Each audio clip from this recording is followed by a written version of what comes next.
সর্বশিক্ষায় বেতন বৃদ্ধি, বেতন বৃদ্ধির ফাইল রেডি, কেন্দ্রীয় ফান্ড বন্ধ, বাধার সৃষ্টি, নবান্ন থেকে রিকোয়েস্ট লেটার। বন্ধুগণ, এই মুহূর্তের আরও একটি বড় প্রতিবেদন, বড় আপডেট রাজ্যের সমস্ত ধরনের চুক্তিভিত্তিক শিক্ষক, শিক্ষাকর্মী, বিশেষ করে সর্বশিক্ষা মিশনের কর্মীদের জন্য। আপনাদের দীর্ঘদিনের যে দাবি, আপনাদের দীর্ঘদিনের যে একটা প্রস্তাব রয়েছে সরকারের কাছে, যে উপযুক্ত পরিমাণে একটা বেতন বা ভাতা বৃদ্ধি করুক রাজ্য সরকার, যাতে করে সর্বশিক্ষা মিশনের আন্ডারে যে সকল কর্মীরা রয়েছেন, রাজ্যের সর্বস্তরের চুক্তিভিত্তিক শিক্ষক, শিক্ষাকর্মীরা রয়েছেন, যারা কোনো রকমভাবে খেয়ে পড়ে বেঁচে থাকতে পারে এবং তাদের যে মহৎ কাজ শিক্ষাদান, সেই কাজ তারা করতে পারে। বারবার রিকুইজেশন দেওয়ার পরও কিন্তু সরকারের পক্ষ থেকে কোনো পদক্ষেপ নেওয়া হয়নি। 2024 আশায় পার হলেও 2025-এ কিন্তু একটা পজিটিভ আশ্বাস পাওয়া যাচ্ছে। বাজেটে চুক্তিভিত্তিকদের জন্য বরাদ্দ বৃদ্ধি হতে চলেছে এবং সূত্র মারফত যে খবর রয়েছে, খুব শীঘ্রই রাজ্যের সমস্ত চুক্তিভিত্তিক শিক্ষক, শিক্ষাকর্মী, পার্শ্ব শিক্ষক, এসএসকেএমএসকে শিক্ষাবন্ধু, পৌরসভা মাদ্রাসার কর্মী, সকলের জন্য ভাতা বৃদ্ধি করতে চলেছে রাজ্য সরকার, যেমনটা কিন্তু খবর রয়েছে। বিভিন্ন সরকারপন্থী নেতৃত্বরাও ইতিমধ্যেই আকারে ইঙ্গিতে, কাব্যিক ভাষায় সেই ইঙ্গিত আপনাদেরকে দিয়েছেন, আপনারা দেখেছেন। আমরাই আপনাদেরকে বারবার সরাসরি যে বক্তব্য রেখেছি, সরকারের মনোভাব পজিটিভ, সরকারের চিন্তাভাবনা রয়েছে বেতন বৃদ্ধির, এবং খুব শীঘ্রই বেতন বৃদ্ধি হতে চলেছে। এবার আরও একটি বড় আপডেট, যে খবর রয়েছে দপ্তর সূত্রে, যে বেতন বৃদ্ধির ফাইল রেডি রয়েছে, যে কোনো সময় বেতন বৃদ্ধির ঘোষণা হতে পারে, কিন্তু একই সঙ্গে একটা বাধার সৃষ্টি হয়েছে, যেমনটা খবর। বাজেটেই রাজ্যের যারা চুক্তিভিত্তিক শিক্ষক, শিক্ষাকর্মী বা কর্মী রয়েছেন, তাদের জন্য বরাদ্দ বৃদ্ধি ইতিমধ্যেই ইঙ্গিত দিয়েছেন নবান্ন, এবং সেখানে অনেকেই আশা করেছেন হয়তো বাজেটেই চুক্তিভিত্তিকদের বেতন বৃদ্ধির ঘোষণা হয়ে যেতে পারে। কনফার্ম নয়, কিন্তু হয়ে যেতে পারে। ঠিক এই পরিপ্রেক্ষিতে দপ্তর থেকে আরও একটি যে বড় খবর, পার্শ্ব শিক্ষক, এসএসকেএমএসকে শিক্ষাবন্ধু সহ যারা বঞ্চিত শিক্ষক, শিক্ষাকর্মী, যারা দীর্ঘ 20 বছর ধরে শিক্ষকতার কাজের সঙ্গে, শিক্ষাকর্মীর কাজের সঙ্গে যুক্ত, তাদের নাকি বেতন বৃদ্ধির ফাইল রেডি, অর্থাৎ সরকারের পক্ষ থেকে 100% প্রস্তুতি। কিন্তু যেহেতু কেন্দ্র ফান্ড বন্ধ করে রেখেছে, আপনারা জানেন সমগ্র শিক্ষা মিশনের ফান্ড প্রায় 1 বছরের বেশি সময় ধরে কেন্দ্র আটকে রেখেছে, রাজ্যকে টাকা দিচ্ছে না, সেই কারণে নাকি আটকে রয়েছে। অর্থাৎ কেন্দ্র যদি ফান্ড বন্ধ না করতো, তাহলে হয়তো বেতন বৃদ্ধি হয়ে যেত, যেমনটা কিন্তু আধিকারিকদের খবর। একই সঙ্গে আরও যে খবর রয়েছে, নবান্ন থেকে রিকোয়েস্ট লেটার পাঠানো হয়েছে, যাতে করে বকেয়া ফান্ড দিয়ে দেওয়া হোক বা দিয়ে দেওয়া হয়, যাতে করে চুক্তিভিত্তিকদের বেতন বৃদ্ধি হতে পারে। এই ধরনের কিন্তু একটা গল্প বা একটা গুজব কিন্তু উঠে আসছে।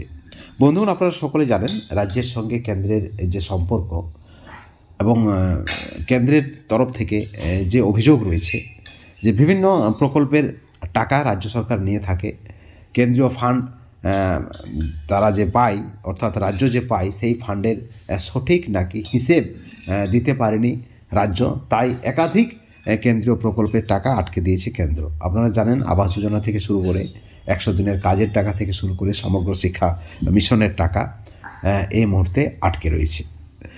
ঠিক এই জায়গায় দাঁড়িয়ে চুক্তিভিত্তিকদের বেতন বা ভাতা বৃদ্ধি নাকি নির্ভর করছে কেন্দ্রীয় ফান্ডের উপর, যেমনটা কিন্তু একটা গুজব ছড়ানো হচ্ছে। আমাদের কাছে যে খবর রয়েছে, যেহেতু বাজেটে চুক্তিভিত্তিকদের জন্য বরাদ্দ বৃদ্ধি হচ্ছে এবং চুক্তিভিত্তিকদের জন্য রাজ্যের চিন্তাভাবনা থাকছে, কারণ সর্বশেষ পূর্ণাঙ্গ বাজেট তৃণমূল সরকারের 5 বছরের যে সময়সীমা, এবং সেখানে চুক্তিভিত্তিকদের বঞ্চনার বিষয়টাকে নাকি প্রাধান্য দেওয়া হয়েছে, এবং মুখ্যমন্ত্রীর নির্দেশেই নাকি প্রাধান্য দেওয়া হচ্ছে বলে সূত্র মারফত খবর রয়েছে।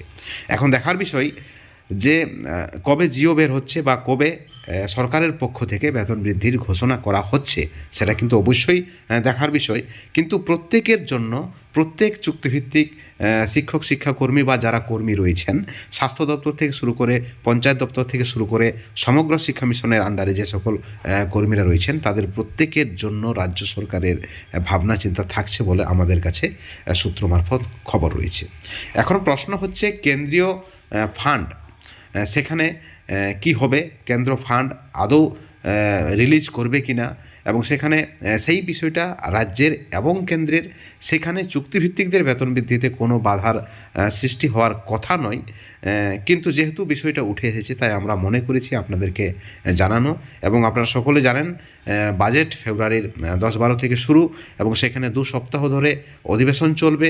এবং শুধু চুক্তিভিত্তিক শিক্ষক শিক্ষাকর্মী নয়, সেখানে আপনারা জানেন একাধিক নতুন প্রকল্পের সূচনা হবে। সিভিক ভলেন্টিয়ার থেকে শুরু করে আশা থেকে শুরু করে লক্ষ্মীর ভাণ্ডার বিভিন্ন প্রকল্পে বরাদ্দ বৃদ্ধি হবে, এবং নতুন নতুন প্রকল্পের যেমন সূচনা হবে, আবার নতুন পার্শ্ব শিক্ষকদেরও কিন্তু নিয়োগ হতে পারে। কারণ কি? কারণ আপনারা জানেন দীর্ঘদিন ধরে পশ্চিমবাংলায় নিয়োগ বন্ধ রয়েছে। একাধিক মামলা কলকাতা হাইকোর্টে, ভুরি মামলা আপনারা জানেন নিয়োগে দুর্নীতি হয়েছে, এবং সেই দুর্নীতির কারণেই নিয়োগ আটকে রয়েছে। এবং নিয়োগ আটকানোর কারণেই রাজ্য সরকারের পক্ষ থেকে যে প্রস্তুতি, নবান্নের পক্ষ থেকে যে খবর রয়েছে, আরও বিভিন্ন জায়গায় পার্শ্ব শিক্ষক এসএসকেএমএসকের নিয়োগ হতে পারে, যেমনটা কিন্তু সূত্র মারফত খবর রয়েছে। বন্ধুগণ, আজকের অত্যন্ত বড় প্রতিবেদন রাজ্যের সমস্ত চুক্তিভিত্তিক শিক্ষক শিক্ষাকর্মী, বিশেষ করে সর্বশিক্ষা মিশনের আন্ডারে যে সকল কর্মীরা রয়েছেন তাদের জন্য। সর্বশিক্ষায় বেতন বৃদ্ধির আশ্বাস রয়েছে, সর্বশিক্ষায় বেতন বৃদ্ধি হতে চলেছে, সর্বশিক্ষায় বেতন বৃদ্ধির ফাইল রেডি রয়েছে। যে কোনো সময় সরকারের পক্ষ থেকে ঘোষণা করা হবে। অর্থাৎ চুক্তিভিত্তিক শিক্ষক কর্মীদের জন্য ভালো খবর আসতে চলেছে।